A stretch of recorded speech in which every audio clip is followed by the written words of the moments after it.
Rugby Unity. I am David Pembroke, and a big welcome to everyone for our Men's Rugby World Cup 2027 draw preview program. But before we get to that, Ewen McKenzie, there has been some news over the weekend that we do need to get to. The first big news, perhaps, or two bits of big news, Etzebeth and the eye-gouge in the game against Wales, particularly unsavoury, I would have to say. What were your thoughts when you saw that moment? Well, I was ploughing through the game, and unfortunately that's become the low light or the highlight, or whatever you want to say. I mean, I was watching all the different ways they found ways to score tries, and then that happened at the end, which is really disappointing. Didn't see the start of whatever happened, but you watch it at full speed and lots of things going on. But when the slow-mo is pretty damning. So it's disappointing for him, disappointing for the game that ends up being the entire focus of the match is that, and what's going to happen out of that. So you just expect a bit better these days.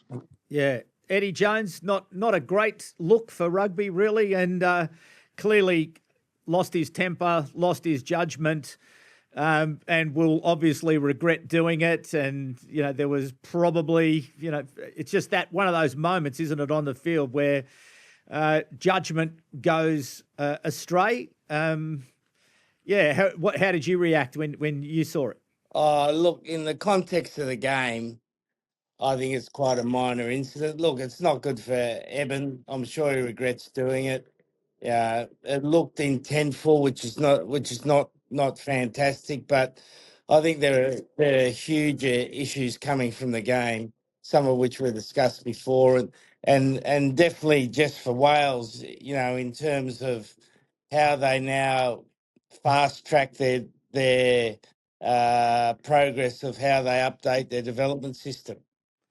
That'd be the key thing for me. Yeah, well, certainly that they were absolutely comprehensively, totally dominated by South Africa. So in watching the game as someone, through the lens that you've just outlined, where did that leave you thinking, where is Wales rugby right now?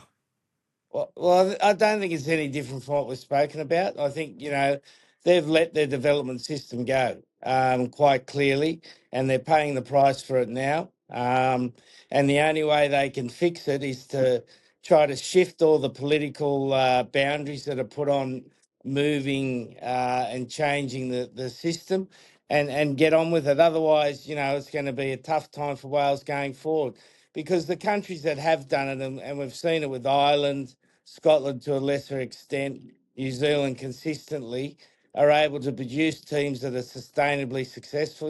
Wales had a very successful period under Gatland, but at the end it was falling off, and they're paying the price for it now. All right.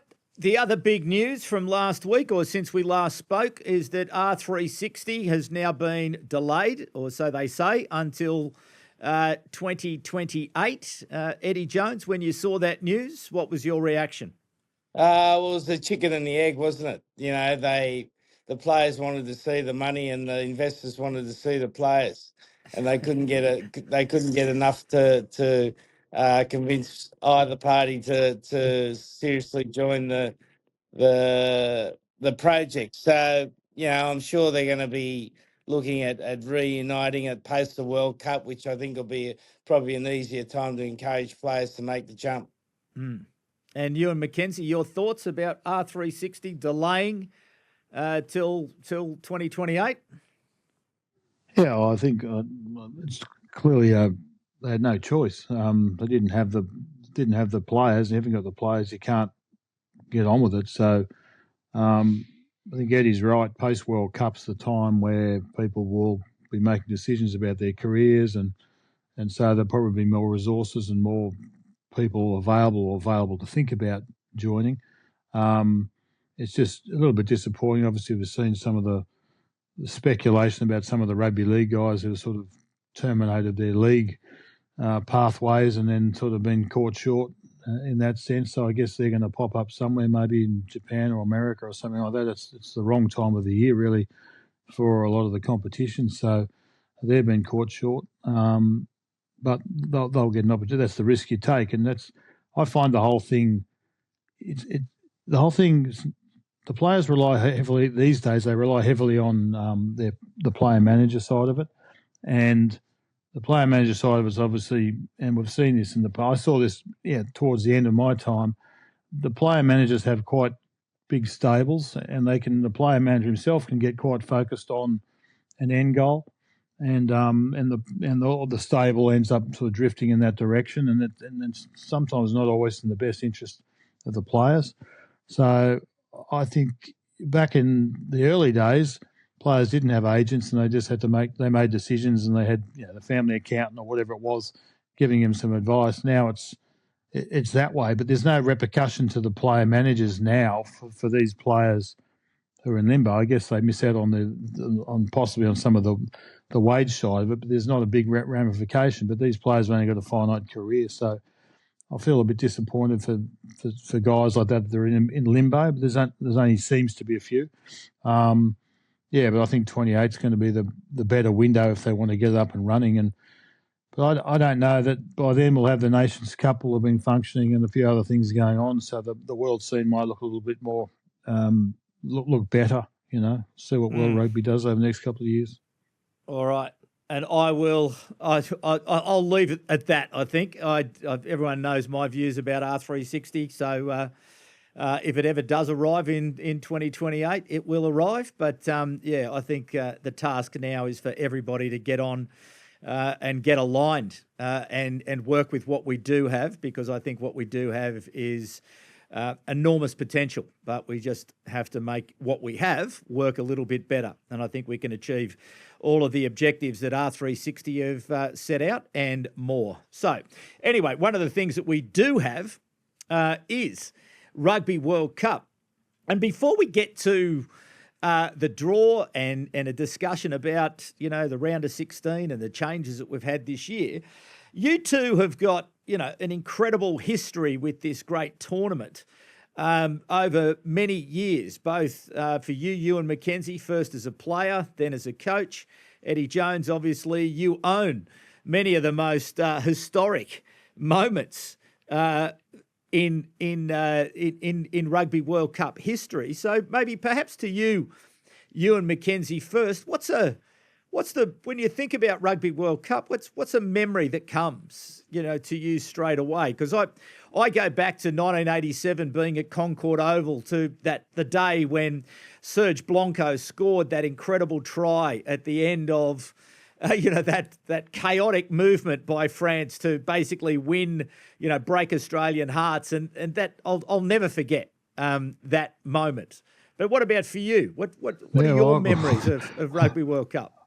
I was there. I think I played in the curtain raiser, but I was down the end of the field too, the other end of the field from where he scored the try. So there were a lot of people that didn't seem like there were a lot of people there, but there were a lot because we were all there, Concord Oval. So it's come a long way since then.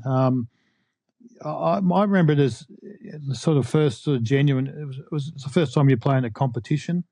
Normally you go on a tour and you play against, the diversity would be maybe you go to Europe and play against England and Scotland or something like that. That'd be the tour, and you play a whole of midweek games, and that had its own merits from a rugby perspective. Travelling the country and playing midweek games, and so I enjoyed that part of it. But the World Cup was a genuine competition that involved many teams, and so it was the whole format and about the week-to-week nature of that. And, the pool games were sort of packed together, and that continued on into the later tournaments where you've got, you're punching through games in the pool games because it's all fairly compressed. Obviously now they're going to have a longer tournament, but it was all fairly compressed in the early days. You get through, you had to back up, maybe play 3 days later. So that was different again. And they're all games, and then just gets to sudden death. So I guess it was the nature of being somewhere as a collective, but everyone else there in the same boat, trying to win a competition, and that wasn't, that level of rugby. That wasn't the way Test matches had been functioning to that point. So that was probably the biggest change and probably the most attractive part. Having been on the winning side in 91 and then sort of crapping out in 95, I've seen it from both perspectives, where you go there. We weren't expected to win in 91, but we did. In 95, we had much higher expectations of ourselves and whatever, yet we didn't progress past the quarterfinal. So that's, I've seen it from both ends. So that's the nature of it. It becomes sudden death. And that's the exciting and different part about it from what Test rugby was prior to that. So just a quick point, clarification. The try in 1991 with you and Tony Daly, who actually got that in the scorebook? Was it you? Was it you or was it Dales? No, he's in the record. He's in the scorebook. He's got... I gave it. Yeah, it's one of those sort of mauling tries when we flop on the ground. It's a good conversation piece. We've got asked that question 1,000 times. I've given it to him. He's in the record books. I get the television credit. He gets the record book credit. But that's the way. Yeah. Very good. Luckily, someone scored it. There was the only try of the game. Indeed, it was.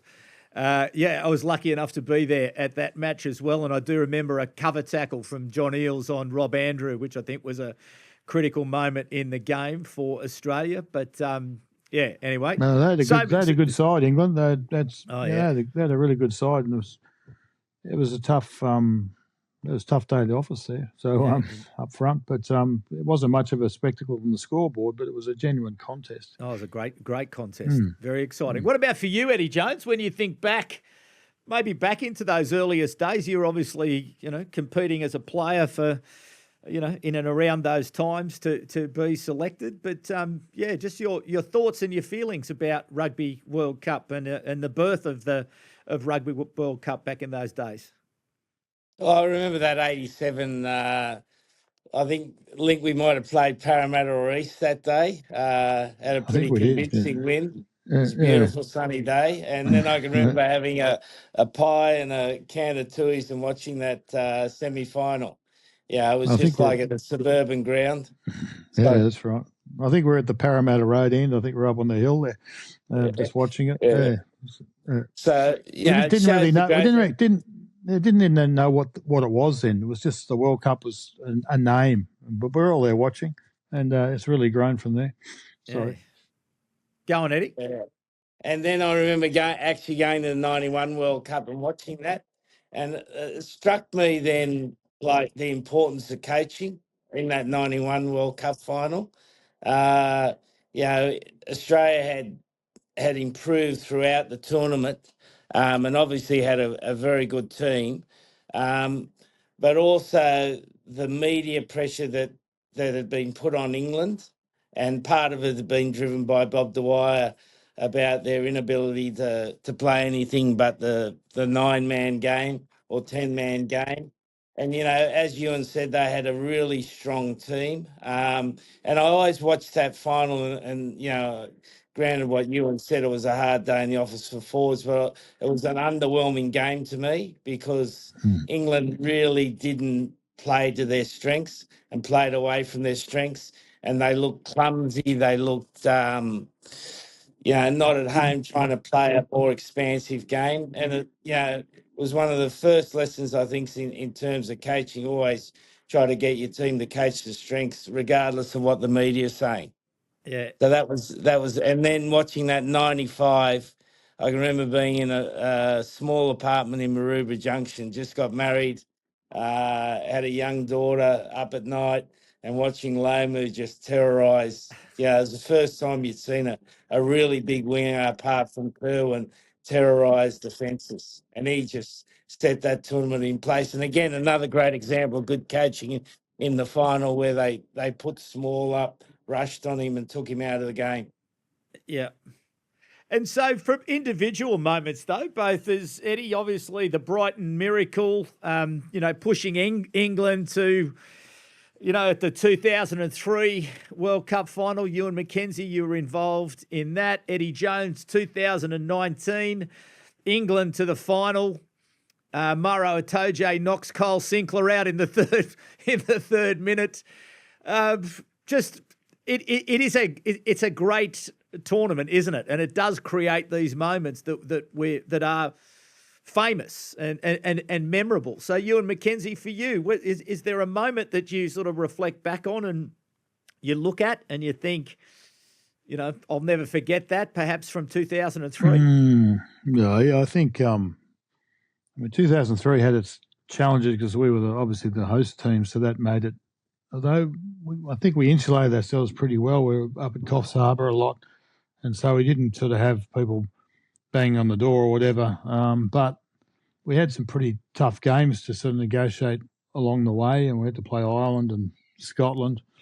And Eddie and I didn't quite agree on selections there. He liked to pick all the short blokes in the back row, and I had to deal with all the tall blokes that Scotland had. They had like 5 guys over 2 metres tall. I'll never forget that line out challenge. But yeah, we won the games, but we didn't always agree on how we're going to get there. We did agree on the method. But let me stop you there. Take me to that meeting. So Eddie comes in like. Do you say this is the team I think, and Eddie says no, I want George Smith and Phil Ward. Eddie got his way, but I just had to make a point that they had a lot of tall blokes, so we had a lot of short blokes. But we had good players. They're all good players. They just happened to be like about a metre shorter than the opposition. So me being the forwards coach, I was only worried about the line-outs. He's worried about winning the game. I'm just worried about not being embarrassed to the line-out. And there were more of them in those days. So but we got through that. We were sneaky, and we did enough. So we got through that. But Ireland, again, the difficult side. And New Zealand in the semi. New Zealand in the semi was probably one of the highlight games. I mean, as from a coaching point of view, to be able to get through that game, I think we summed it up pretty well. So that was no one expected to look realistically. No one expected us to win that game. So I don't think everyone thought we would. They had a good side, New Zealand. So to get through that game, and then obviously we ran England. We had a problem with England earlier in the season. They'd sort of they'd towed us up down in Melbourne. So we'd come a long way back to be able to sort of run with them into extra time. But in the end, we couldn't deal with the drop goal, which is why we dealt with everything else that they had, which was pretty good given that they put a bunch of points on us in Melbourne. Their driving play was pretty without peer at that time. So we had a lot of things we had to solve in that sort of 4 months or 5 months. And we did that largely. We just couldn't deal with Johnny's individual brilliance, Yeah. And Eddie Jones, Elton Flatley, kept the Wallabies in that final, kicking the penalty goals, keeping the scoreboard moving, keeping it in the right direction. But first, before we talk about any of that, do you remember those conversations with Ewen McKenzie when you said, this is who we're going to pick? And he said, well, how are we going to win a line-out? And what did you say? That's your problem. You work that. That's your problem, mate. I've got other things to do. Yeah, vaguely. But Ewan was a pretty clever coach, so he could work things out. So, you could pick 3 5'8" back rows and still win the lineouts. But yeah, no. Well, I think that's one of the good things about coaching is that when you've got contrary views and you're looking at the game in different ways, and I think that coaching team we'd been together for a little while. Muggo had been there for a while with Australia, and it was a pretty good defence coach. Glenn and Ewan and I all brought up in the Randwick way, so we had different but similar views on the game. So it was a good coaching team. Had a good S&C in Jason Webber, who's since gone on and done great things at Fremantle Dockers. And I think we coached that team pretty well. In the end, as Ewan said, to get to the final, like the final was one of those games where we just had to take everything we got, and we weren't quite good enough to take a couple of opportunities in the second part of the extra time. They could have put us in front and obviously won the game, and then England were good at winning close games, and that's the hallmark of a World Cup winning side. You're good at winning close games. I think the other lesson, Pemby, is like, as I said before, the beauty of rugby is that if you apply yourself to it, you can find a a strategic, or you can think it through and come up with a method of play to be able to deal with different opponents. And we had to do that along the way to get to the final and to push England. We had to do a lot because if you go back, as I said, you go back 4 months, we had to deal with their driving play. There's a lot of things that they had, a lot of tools that the other teams had. We had to deal with. We had to deal with New Zealand in the semi-final. So they're all different challenges. I mentioned Scotland, Ireland were difficult in their own way. That was just they were in the knockout games. You still had to go through the pools and whatever. So the beauty of rugby is you can find a way as long as you've got able-minded and broad-minded coaching team, and you've got to be able to sell it to the troops in the end, and we're able to do that quite well. We're able to get the messages across, and we had a very good bunch of players that were quite able to adapt.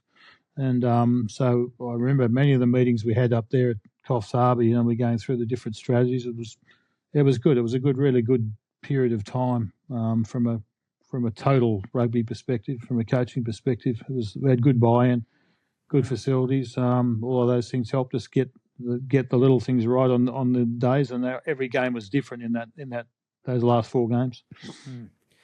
If I could just continue on that, Pemby. Yeah, mate. It's just on the point Ewan's making. Yeah, you've got to have different strategies, but it's also got to be simple enough for the players to do. Just been watching South Africa over the last couple of days. Yeah, they basically play a 4-man line out all the way up the field until the 22. And so they win the ball right at the front in the 4-man, or they win the ball right at the end of their line out. And basically that's all they play. Then they hit up Khaleesi off a 1-pass play back in the 15 metres. They've got variations of that, but it's all quite simple. And then once they get in the 22, they've got their 6-man +1 or their 7-man options. So they've actually got a reasonably complex strategy within a simple structure. And I think that's when you got good coaching going on, when you see that. Yeah. Yeah, I think in that Wales game when they scored tries in different ways, but I agree 100%. What surprised me, not surprised me, what South Africa do is they just stick to the knitting.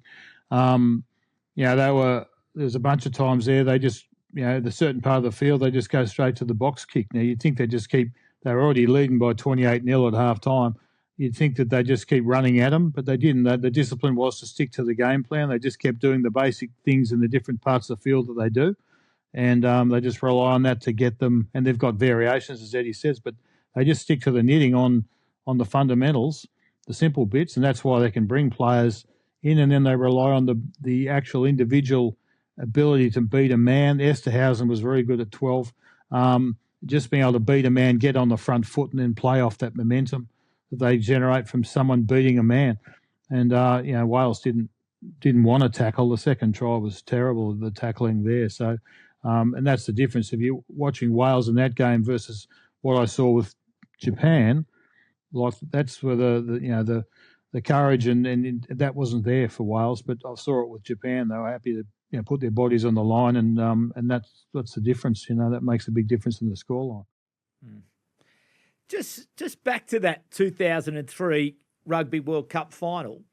I was on a ARU junket, so I actually was hospitality somewhere. But I remember coming across to the ground, and I was probably one of the last people sort of getting towards my seat.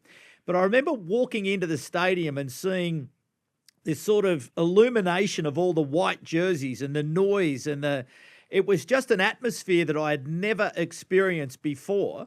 When you're coaching the team, were you aware of it? Were you aware of that atmosphere at that time? Or are you just so into the moment of preparing the team that it's sort of external to your preparation, Ewen McKenzie? Depends on the venue. Do you remember that, though? Do you remember 2003? Because I remember it I remember it, but the most unique environment in Australia because the place was white. The place was absolutely white.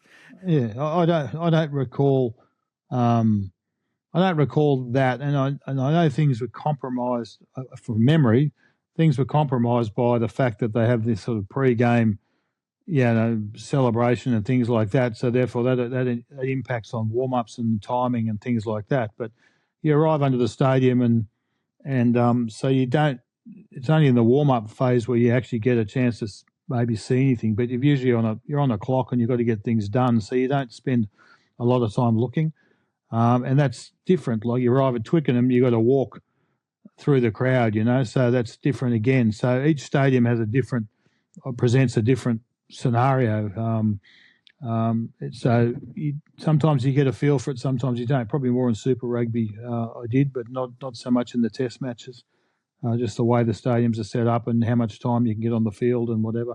And so, Eddie Jones, a final question before we come to the draw. You go back to those occasions, the Brighton Miracle, 2015, the England campaign, 2019, obviously the Australia campaign, 2023. When you look and you reflect at the Rugby World Cup and it being the pinnacle of the game from a coaching and playing point of view, how do you think about it? How do you think about these competitions and being successful in these competitions, and what in fact do you need to do to be successful, apart from winning all your games? Well, I think success is always measured by wins, but for some countries, it's your ability to compete and engage the people in your country, like Japan. Like the reality of Japan winning a World Cup is probably closer to 5,000 to 1 than 50 to 1. But that doesn't mean you can't compete and you can't play above yourself. So I think the real thing at a World Cup is playing above yourself, playing above the ability you've got, and that to me is the most. Like for a player, it's the opportunity where you're on the world stage. It's the biggest sporting event in the world, and you get to show your talents for the country. For a lot of countries where rugby isn't a major sport, it's an opportunity again to be on the major stage and produce a performance that everyone remembers. I always remember before that 2015 World Cup watching Colombia play in the Soccer World Cup. And they're like a tiny country, and they played unbelievable soccer. And I think they made the quarterfinals. And I wanted Japan at that World Cup to be a similar sort of team that everyone wanted to watch, that everyone wanted to see and play, and because their play was so intoxicating. And that's success for that team. But if you go with a top team, the only success is winning. Everything else is seen as a failure. That's how Formula One works, Pemby. Like Formula One, you've got, there's 2 or 3 teams compete for the manufacturer's title and whatever, and you've got a couple of drivers who can win it.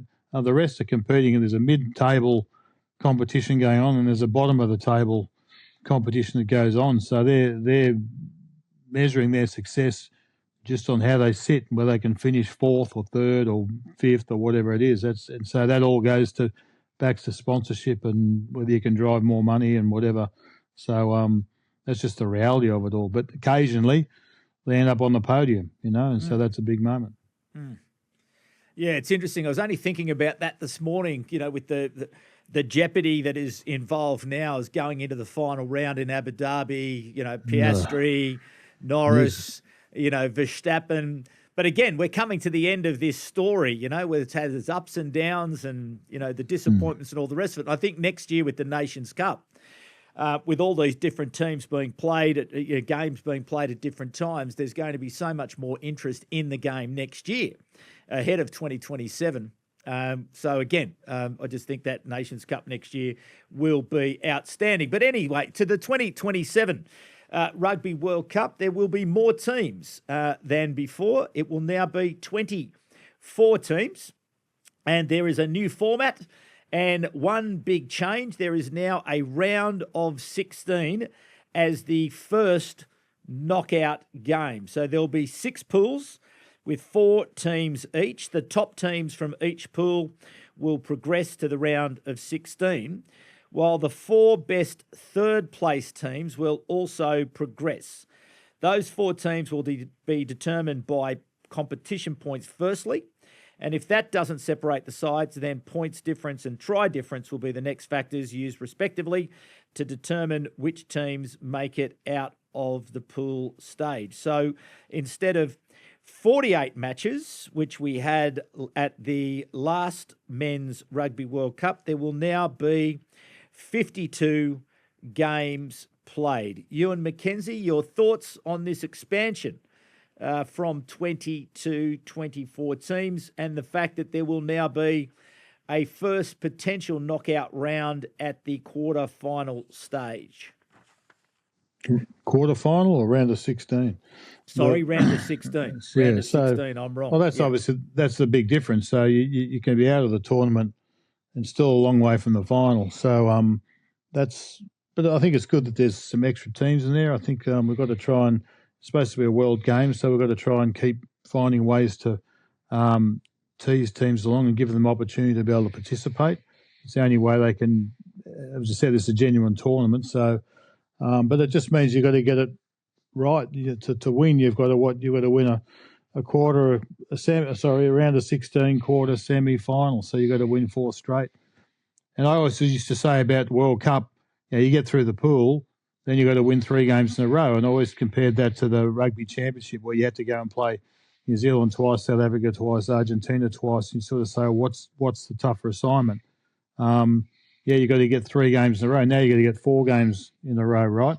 And I guess the thing that interests me the most is that the third place teams, where they decide on competition points, I guess the relative strengths at the time of the 6 pools will probably give a pretty good indication of which those third teams might be going to qualify. So I worry about that bit, the competition points. I guess it's the only way you can do it, but I worry about that a good team might miss out. I like an even symmetrical competition. So when you're just grabbing the third place teams from the pools, not across the 6 pool, only across 3, that makes it seem a little bit more random to me, because you really it's a result of that pool as to how strong that pool is. But do you think but can you identify a different way? It doesn't matter, because it's not going to happen any other way. No, I don't think you can. I mean, the only way you've got to have more teams to get it symmetrical. I just like symmetry, but look, I think that's the only weakness I see. Otherwise, it's just it's a more attritional tournament than it was before, which I don't think is a bad thing. I don't know if they're increasing the number of players in the squads, Eddie. Do you know?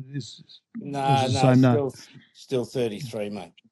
33. Yeah, right. Okay. So, Eddie Jones, so you've got 33 players. How many management and staff are you allowed, or is it as many as you can? You can take as many as you like, as long as you pay for them above a certain level? Or what are some of those constraints that you'll be operating in terms of your squad for the 2027 World Cup? I think it's accredited staff is either 15 or 20. I don't think that's changed. And then they pay for that, and then above that, it's anything that you can afford to do. And they are unaccredited staff, so they can't go in the dressing rooms and can't go in the playing enclosures. Yeah, right. Okay. So just going back to that, go on. Sorry, you were going to say? 33 players is interesting because, I don't know how close the games will end up being, but that's a bit more – teams have had a bit more luxury than that, or especially the top teams have a bit more luxury to be able to rotate players and the like.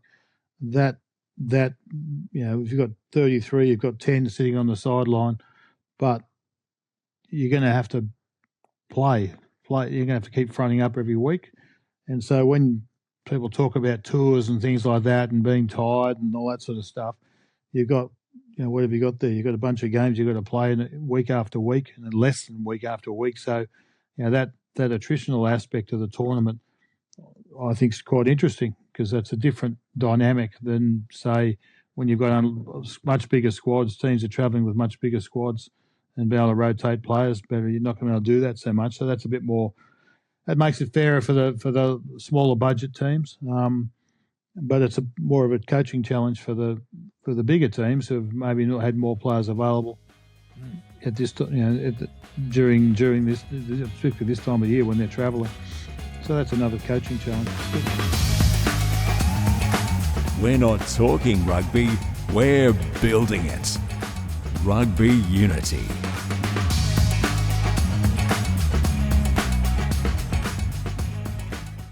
So, Eddie, with that 33, and to Ewan's point, how then do you think about that preparation around the balance and the selection and the types of players and other things as you're building towards 2027? Is it sort of always in your mind that ultimately you're going to have to pick 33, and so between now and when that selection takes place, that each time, each match is in some way helping you to understand where players fit in the composition of that squad that you think you're ultimately going to have to select? Yeah, we used the last two as a bit of a dress rehearsal. Yeah, we started off with 38, ended up with 31 at the end. But we had five tests in 5 different countries. So it was a good test of seeing players' resilience and ability to back up. Because I think particularly for the front rowers, that one of the interesting things, if they play long time in a particularly tough game 1 week, the next week you've really got to manage their training loads, and that's to get them to the starting line for the next game in the ability to play at the intensity that's required for a game now. Yeah, if you just look at the test matches in November, I think the one thing that stood out in all the games is the intensity around the collision area. The density of the numbers has increased. I don't think there's been a study of it. I'm sure someone's done it, but the numbers around the balls increased again. So there's a lot more collisions going on around the ball. And so we experimented with that on the tour, and every time now we get together, that's part of the equation you're looking at. How can you build a squad of 33 that has enough specialists but enough adaptability and enough flexibility in particularly probably your last 6 or 7 players in the squad? Yeah, one of the things I always do is pick the top 15 and then pick the last 6 after that as priority players in terms of their flexibility, ability to be a good teammate, all those sort of things that add to a team cohesion. Mm-hmm. Yeah, so if you look at that Pemby, 33, like first glance you'd go, okay, we're going to run, I'm going to have 2 teams and they're going to run an extra prop, an extra hooker, an extra 9, right, because a specialist maybe.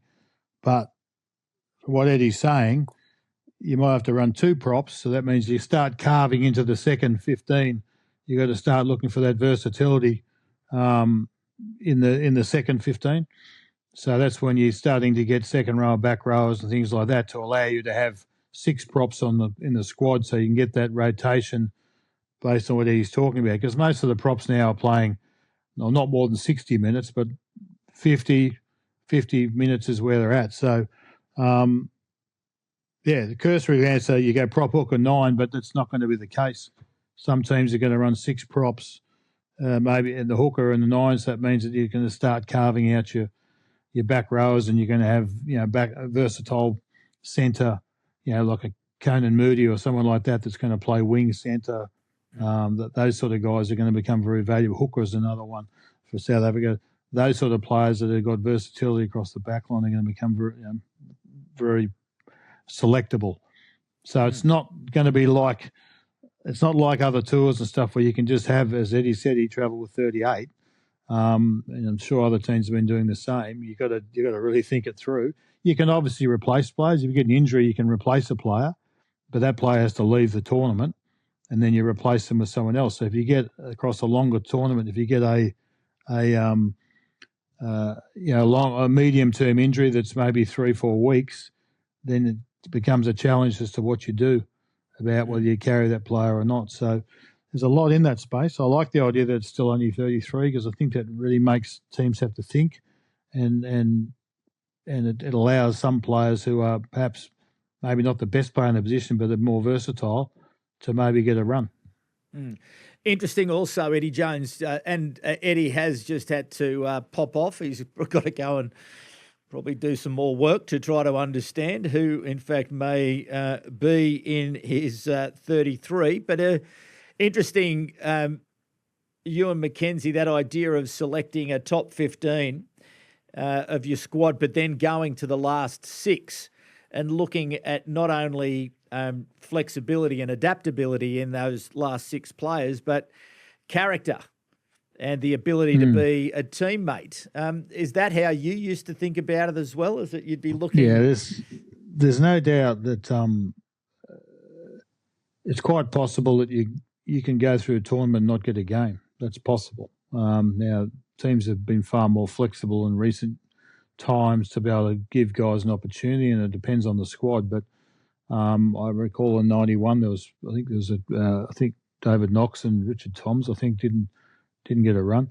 That's possible that you've got. So you need to have those guys need to be the right character to be able to, they're going to hold pads and do things like that and do all the shitty jobs, but not actually get on the field. So that's quite a tough assignment.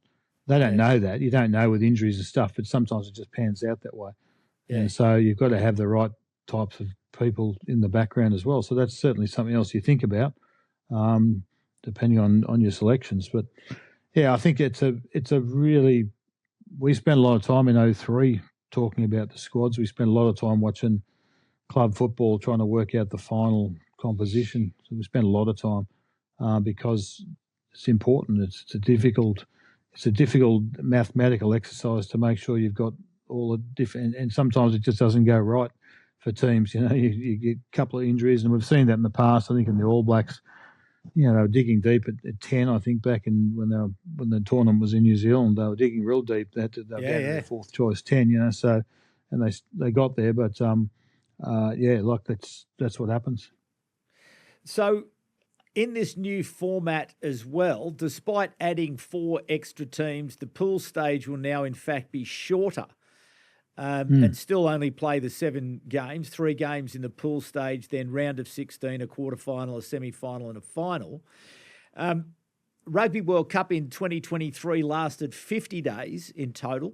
Rugby World Cup 2027 will now take place over 43 days, so 6 weeks. So it's a more condensed, exciting tournament. But when you think about that and look at that, what's your observation about this contraction in the duration of the tournament? Well, that's where it started. There was a lot, and it's only my memory of the last tournament was that it seemed to be like a pretty much a week to week type proposition. But now they're going back, so you're going to obviously with that you've lost a week there really. So you're just going to have games coming at you more often. So I don't know. I mean, with respect to the tournament, the round of 16, they should all be on the weekends. So then you've got your pool games, you've got your 3 pool games. So I'd imagine some of those are going to be pretty close together. So you're going to need your squad in that sense. So it all goes back to the 33 then and how you're going to cover that. But I would expect you're going to play those 3 games are going to occur within a 2-week period. So now that's not in the old touring days, and South Africa and New Zealand's going to South Africa next year. You used to play Saturday, Wednesday, Saturday, or Saturday, Tuesday, Saturday in the test week. So, and not everyone was backing up, but certainly players were on the bench for the test team or playing midweek. So you just had to deal with it. So that's what it was. So we used to play test matches and play club football on the Sunday and the day after. So it's really just, it doesn't happen these days, and the game's a bit different, but it can be done, and it's something else you've got to think about and manage as a coach. So just actually, before we move on, that the point that Eddie Jones made there about props, and obviously the props are a fundamental, foundational piece of the squad that you're talking about. And he was talking about the impact, the contest, the bodies around the ball, and talking about props playing a long time in a game. What would you nominate as a as a long time for a prop to play. Well, a long time these days seems to be 60 minutes. Yeah, seems to be a long time. I don't, my era we didn't have replacements, so you had to play 80 minutes in my day, so you just had to keep going. But it's a different game. We had a lot more set piece, and obviously everyone went to the ruck. So I'd be interested. You could compare it statistically, but it's probably more stop-start. These days they've got to do a lot more, carrying the ball and obviously one-on-one tackling and things like that. So it's a bit more challenging that way. Rassie had the guys on. He had his whole bench on after 49 minutes, I think it was, on the weekend. The whole bench went on. All 8 of them went straight on. So that was probably a first. I haven't seen that before. But so the prop side of it, that's going to be. Now, the more I think about it, it's leaning towards you probably having 6 props in your squad.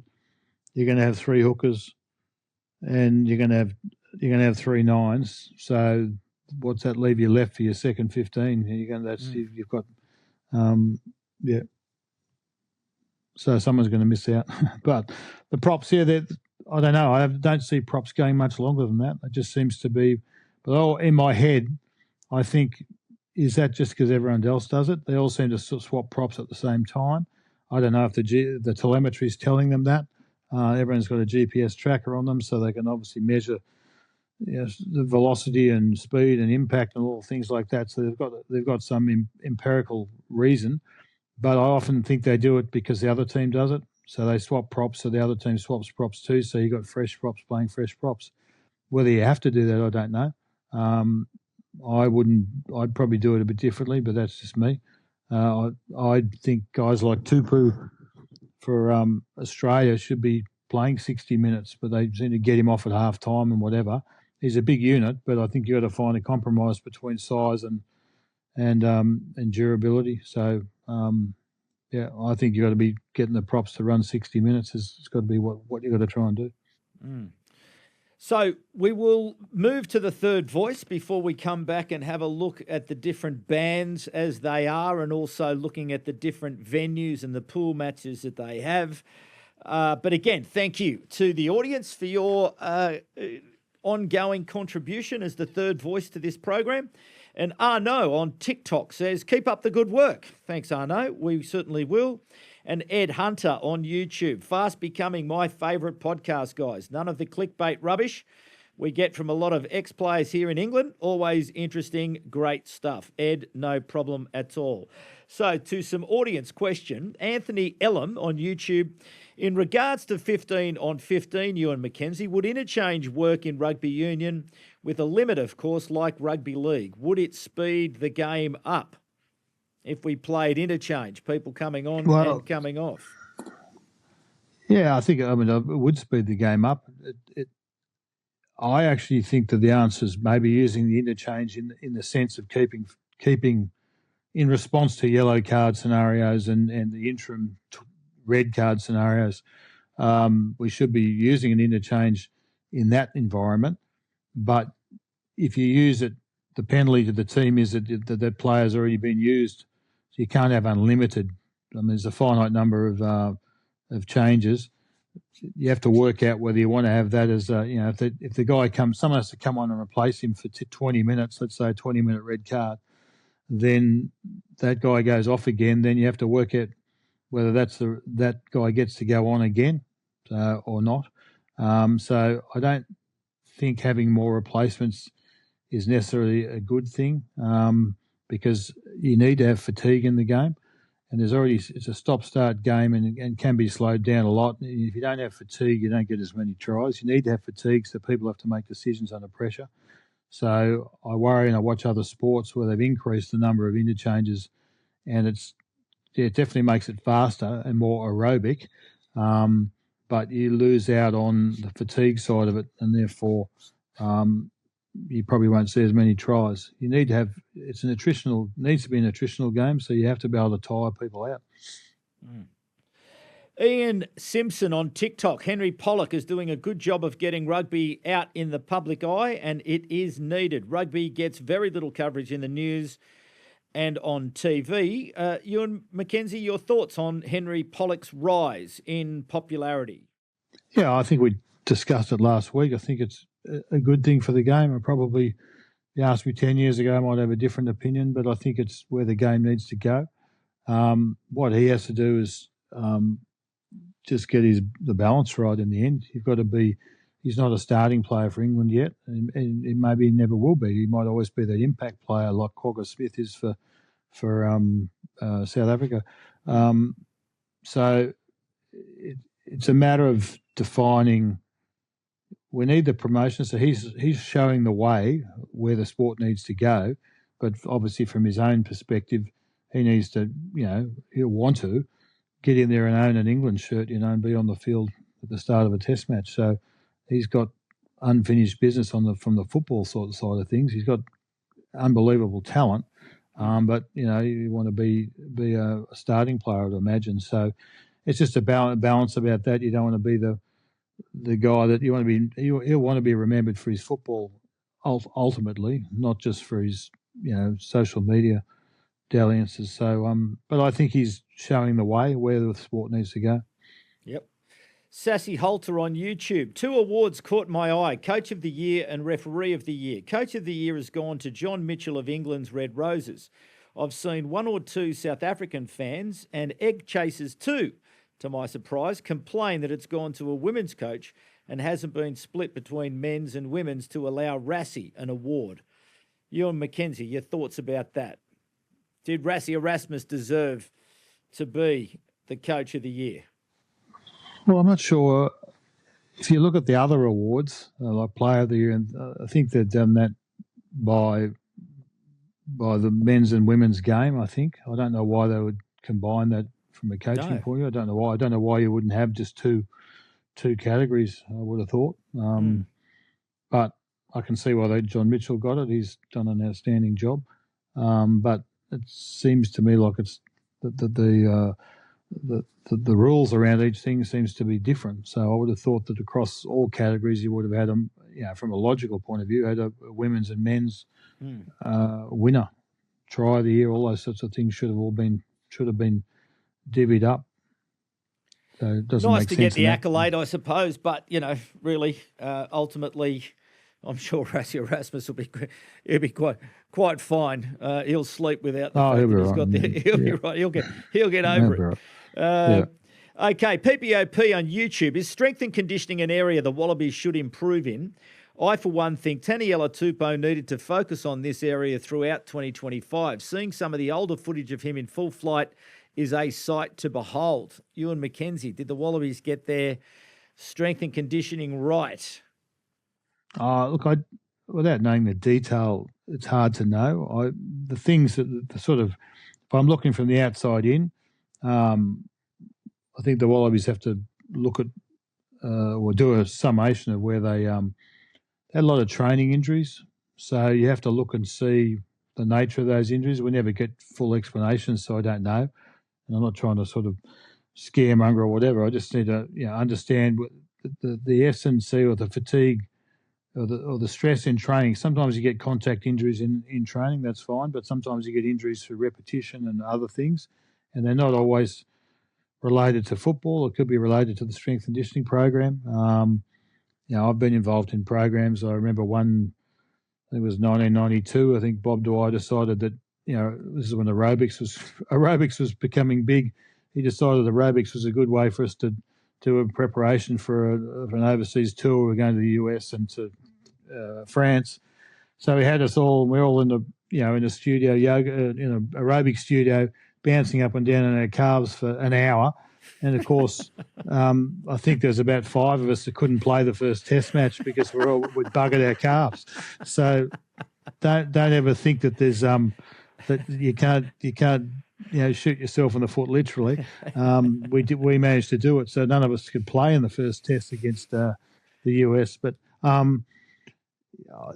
strength and conditioning goes in cycles, and there's a bit of faddism in what goes on, and you see that in life in general when they're talking about people getting conditioning and things like that.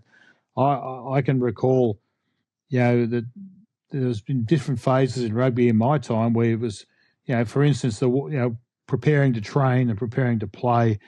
It was all about passive stretching. Then it all became about active stretching. Then it went back to passive stretching. So all of these fads came in and out. You got to keep an eye on all that. It can be very easy to spend time. But I think talking about, you mentioned Tupou, I think he's a strong guy. And I think to myself, how much stronger does he have to be? And how much strength is he going to lose? So the priority for me, and I was, go back to the last World Cup, and obviously he was unavailable, Skelton were unavailable. I don't know why they got injured during the week. I meant to ask Eddie, I don't know what happened exactly, but anyway, they were unavailable, and I think it cost us in the games, the two games. They were unavailable in 2 tests, it cost us. So I look at that and go, you're playing in a World Cup or something like that, how much you need to maintain strength, and you can do that quite simply. If you're already a strong guy, you don't have to do a lot of weights to maintain your strength. You don't want to lose it, I get it, but you need to build it. So how much more stress you need to put the body under in that period, as opposed to being the most important thing for me is to be available and being on the field playing. Right? The most important thing for Tupou is to be on the field fit and available to play. So no good buggering them up in training and doing things that trying to extend or make them stronger or whatever. I'd bar him from the gym during a tournament like that and just say, no, we'll keep you in cotton wool and make you play, and get him doing, things on the field that make him feel agile and lively and whatever, because he's got a very dynamic player, and so I think strength and conditioning's got a big role to play, and you got to keep your eye on it as a coach to make sure that it's dovetailing into the outcome, and ultimately in a World Cup or a tournament. And the players being on the field is the number one KPI, available to be on the field. If they're not getting to the field, then why is that? And it's, I got frustrated this year because there's many occasions as we went along, there were players who were selected or players were unavailable because they got injured during the week. That can just be the nature of contact training during the week. I don't know how they train. But it's frustrating when the KPI has to be you've got to be available to play. And that's how Tupou, I would have rewarded him on that basis, based on how many test matches he plays. That's, financially, whatever, that's what the reward should be for him, to be available to play, not to be the strongest bloke in the gym.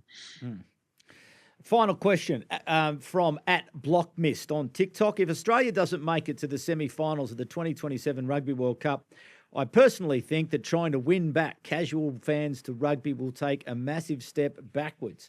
I'm curious what your thoughts on that would be. Oh, there's no doubt. We saw that in the women's soccer. That everyone was riding the women's team to do well, and they got a fair way into the tournament.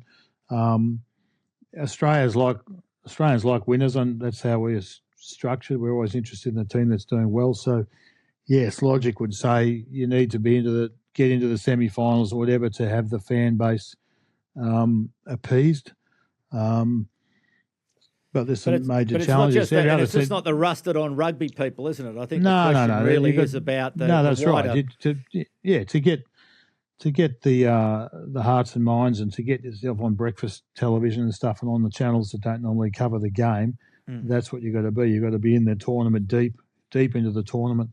That's how Australia works. There's always other sports that'll be going on in the background. So that's the challenge. Although some of those sports will hopefully be finished by then. So what's the window? Yeah, that's good. So we've got a clean window. So we've got a clean window, which helps. Yeah, there's absolutely. The only other thing that's on is horse racing, maybe in a sort of early cricket. Yeah. So. Yeah, early cricket. Ideal. So that's the best window, so that's good. Australia's a good watchers of sport, and I think the tournament style sport, Australians like that. So I'm sure that they'll get behind it. But the best thing is obviously if Australia goes deep into the tournament. Yeah, for sure. Okay, so let's just back, and again, thank you, Third Voice. Another great contribution from you, and please keep the questions and the comments coming as we work towards the Rugby World Cup in 2027. So it all begins at Optus Stadium or Perth Stadium on the 1st of October 2027, where there will be an opening ceremony of sorts in Perth. There are 5 pool matches in Perth, 2 round of 16 matches. Newcastle on the coast here in New South Wales, 4 pool matches. In Townsville, there are 4 pool matches. Adelaide has 5 pool matches.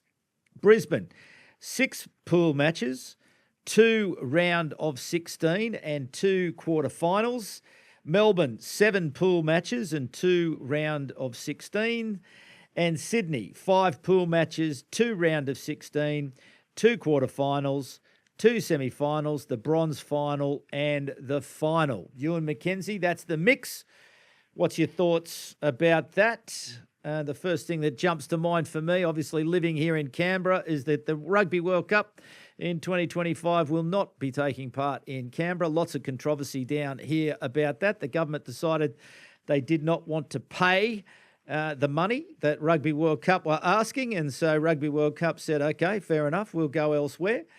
And they have. So what do you think of that mix? Obviously very heavily weighted to Brisbane, Sydney, Melbourne, good solid amount. Adelaide, so the rugby when over you say there will be Melbourne, great. which venue in Melbourne? Well, there's obviously, I would have thought the 2 round of 16 matches will go to the MCG, and then the 7 pool matches at this stage. I think the grounds will be available, so I don't know whether it's going to be Marvel Undercover or not. Yeah, I don't know. I don't know where those grounds are, and there's no mention of those grounds at this stage in any of the cities. Obviously, Adelaide, it's going to be played at Adelaide Oval. Brisbane, it'll all be at Suncorp. Newcastle, it'll be at McDonald James. Townsville will be at that major stadium. So I think it's quite a good mix. Yeah, I mean, they're all good stadiums. You've got a bunch of ovals there which are involved, obviously Perth and possibly in Melbourne there. Adelaide we've talked about. I think Newcastle and Townsville are good stadiums, but that would grate on the Canberrans. That they're not getting. There's 8 games there that are in rugby league territory. Yeah. So that's a bit tough. I get that, and I'm like, I would like to have had World Cup games here, because back in 2003 we had 4 World Cup matches here, which were sold out at Canberra Stadium, 25,000 people and all the rest of it. But well, rugby can't. If you're not going to pay up, you've got to pay. You got to pay the price, because this is where the money gets derived to fund the game. So I'm perfectly understanding of that. Yeah, the subsets are probably, like when we say Sydney, they got a bunch of games. Are they all going to be? I mean, Sydney's got what, 3 stadiums they could play at? Yeah, so I would say it'll be Allianz, which is the renovated Sydney football stadium that will pick up a lot of the pool rounds, or depending on who is in those pools, that's what I'm saying. So the breakup to Parramatta, you got the Parramatta Stadium, and you've got obviously Homebush. So Homebush is going to get the semi-finals and the final. Yeah. So you work backwards from there. So maybe distributing the games across Sydney would be a good thing, because they're all good venues. They're all sort of 40,000 seats. Good sized venues for some of those other games. So I guess the composition of the pools will probably help fill in the blanks there. But there's a lot of stadiums within those cities. When you say Brisbane doesn't have a lot. No, I think Suncorp would be it. I would have thought there won't be too much happening. And but they've only got. Well, it's got 6 pool. It's got 6 pool games. It's got 2 round of 16 and 2 quarterfinals. Oh, 2 quarterfinals. Okay, so they've got a few games there. Yeah. Ideal. I think Brisbane will be. Look, I think Newcastle will get right behind it. I think Townsville will get right behind it, even though they are traditionally very heavy rugby league territory. But rugby union is very strong up in Newcastle and up into the Hunter Valley. Yeah, no, and Wildfires as well. You know, Wildfires have been doing well. The other thing is the Gold Coast is not there, and they've no. Yeah, the AAU quartered the Gold Coast. Maybe it does come under the Brisbane thing. No, but, I don't think so. No, I don't think so. So the Gold Coast was, they played a lot of Argentinian tests there over the years, and then just suddenly stopped. They've just seemed to move those games to play in Townsville. So I think they're all good stadiums, and they'll get good crowds. They're in good cities that should be able to pull crowds. So I look, just be the nature of the pools, and I'd like to know. I'm looking forward to knowing who the pools are, and then obviously where they're based. That's the other thing too, about whether they can tap into the different respective communities within each of those cities, because they're all cosmopolitan cities with different, different compositions of populations. And we know there's a lot of South Africans in Perth, for instance, and we know that there's a lot of Kiwis in Melbourne and a lot. So the distribution of the teams and where they're going to be based is be an interesting next stage. Yeah, understanding. But there are, 2.5 million tickets that do need to be sold, and I'm pretty confident that those tickets will be sold. And let's just finish it up then. Obviously, the draw, there are the different bands of the teams. I'll just get your comment on each band, and there are 4 bands, and we'll start at band 4. Samoa, Portugal, Romania, Hong Kong, China, Zimbabwe, and Canada. When you think about that band, well, no one will want Samoa, that's for sure. No pool's going to want Samoa, because Samoa, they've been dealt a dud hand as they've tried in the qualification process, but they will have all their best players available come the World Cup, no doubt about that. They've been struggling to get their players in the right part of the world at the right time for the qualification, but they'll be a different beast in the actual tournament. So you don't want them in your pool. Okay. That's the big lesson out of band 4. Yeah. Let's go to band 3. Georgia, Uruguay, Spain, USA, Chile, and Tonga. No, the same. Georgia, they're a good side. There's some good sides there. So, there's some, Georgia, Tonga again. You probably want to be staying away from Tonga. Tonga, but they're all good last time. So Georgia, they'll be tough. Yeah, no, excellent. Band 2, Japan, Wales, Italy, Scotland, Fiji, and Australia. Well, no one will want Australia in their pool. No, because everyone knows that Australia's got a lot of potential. So, being the host team, no one will want them in their pool. And they go automatically to Pool A, because they play the first as they play the opening game, and so there'll have to be some slight movement there. But Australia will be in Pool A. But Australia, Fiji, Scotland, Italy, Wales, and Japan. It'd be nice for Italy to be based in Melbourne. That'd be good. I think there's a massive Italian community, Greek community down that way, but Italian community. So that could be a good fit. They'll be difficult if they continue at the rate of improvement.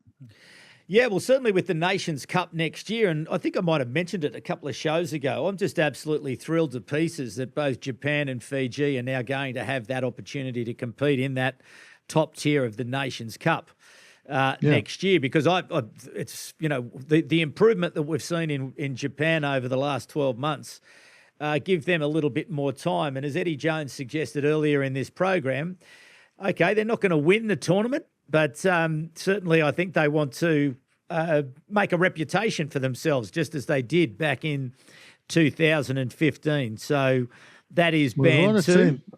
Go on. A lot of teams, there'll be that third team, the four best third team. That's going to be a lot of teams will be aiming at that, just to get a chance in the round of 16. Yep. So there's a bit to play for there.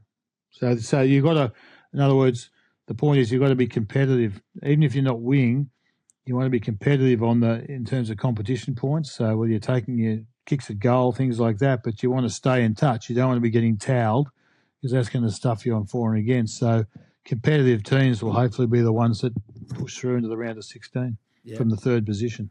Yeah, indeed. And the final, band one, Argentina, France, Ireland, England, New Zealand and South Africa. Well, they'll all be happy they're not playing each other, so they'll be happy about that. But they'll be, as I said, that all of those teams, none of them will want to play against Australia. They all deserve to be there, those sides. They've been consistent. They're in good form. I hope they hold their form over the next couple of years. We've had a couple of tournaments where the seedings were done a couple of years out and it didn't sort of carry through by the time you got to the tournament. So hopefully those things will stay true. Yeah. All right. So that is our preview program for the draw of the 2027 Men's Rugby World Cup. It takes place in Sydney on Australian time. I think it starts at 8 p.m. Australian time on Wednesday night, hosted by Morgan Tiranui and Alicia Lucas, which will be great. It's live in Australia on Stan, but also on Rugby Pass TV, and I think also live on YouTube, World Rugby's YouTube channel as well, wherever you might be in the world. So grab your phone and work out what does 8 p.m. Australian time look like for you. Clearly, it's been scheduled to be sympathetic to our friends in the north, which is fair enough because there are a lot more of them than there are of us, and it will be of great interest around the sporting world as this is put together. And I think Dr. Brett Robinson is also going to be there putting his hand in a barrel of some sort to be able to put those moments in. But do you think, can you remember, just a final question, just going into it, how would the teams be feeling? Do you remember, back through your career, just how did you feel about it? Were you nervous about it? Eddie Jones seems to be of the mind of you're going to get what you're going to get and you're not going to be able to change it, so you just have to get on with it. Is that how you dealt with it? I think it was all a bit like who was available in the first couple of World Cups. South Africa wasn't there, and I don't recall it being I recall it being a thing, but I don't recall it being a big maybe thing. It's because maybe we're looking at it from a perspective that we're already in the we're in the sort of in the pools, and so there's only 4 I think at the time, so it's a bit different.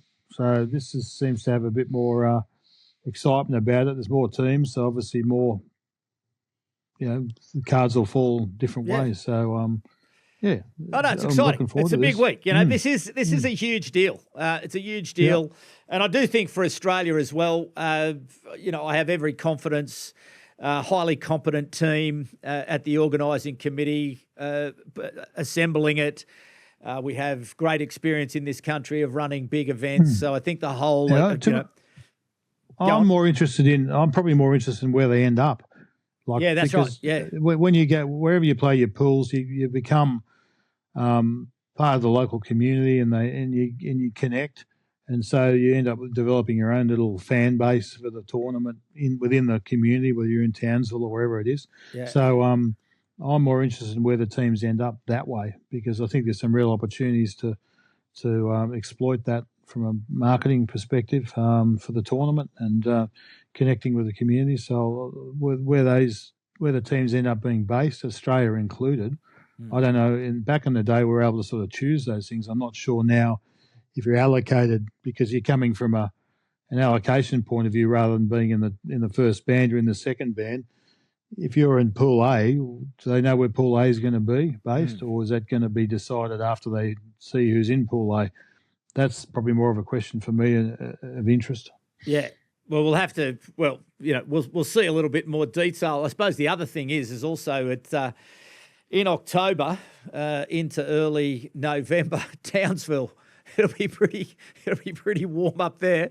And my brother-in-law was in Brisbane at the week during last week, and he said it was absolutely stinking hot up there. Yeah. So well, there's more. You've got 6 So what have we got? You've got 6, 7 venues. So there's going to be people. How much travel is there going to be in the pool? I mean, when you say if a team is based in Sydney and the only travel you've got to do is to travel to Homebush, Allianz or Parramatta, that's an easier gig than if you've got to play some games in Townsville and a couple of games in Newcastle. That's a bit of a different gig, So or Brisbane, So how that all works, that'll unfold. Yeah, indeed.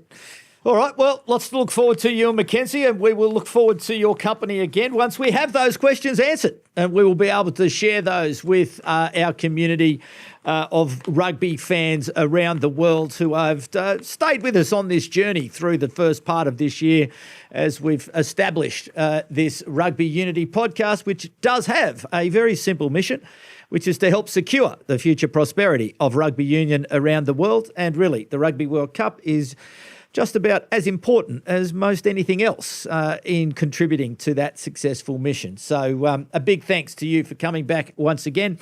Please, comments and questions, wherever they might come, YouTube, Spotify, Apple, any of the social media channels. We love hearing from you, and we like to share your voice on the program because it just helps to bring the voice of the supporter to the community so we can all understand where people are thinking. So very grateful again, Ewen McKenzie, for your time today, and for Eddie Jones for the first half of the program while he could join us. But people, please just remember, be kind to each other. My name is David Pembroke. We'll be back later in the week, but it's now time to say bye for now.